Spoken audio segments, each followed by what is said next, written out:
যাক্কুম ফল কাদেরকে দেওয়া হবে? জাহান্নামীদেরকে।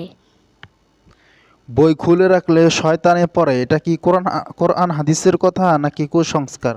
কুসংস্কার। কোরআনে কোন নবীর নাম বেশি উচ্চারিত হয়েছে? হযরত হযরত মুহাম্মদ সাল্লাল্লাহু আলাইহি সাল্লাম নাকি হযরত মুসা আলাইহিস সালাতু ওয়াসালাম? হযরত মুসা আলাইহিস সালাম।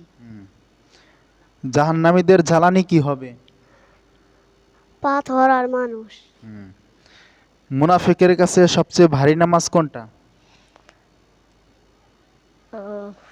মুনাফিকের কাছে 5 ওয়াক্ত নামাজ আছে, এই 5 ওয়াক্ত নামাজের মধ্যে কোন নামাজ বেশি ভারী? ফজর, ফজর ও মাগরিব। না, ফজর ও ফজর এবং ইশা। ফজর এবং এশা। কোন সাহাবী নবীজির কবর খনন করেছে?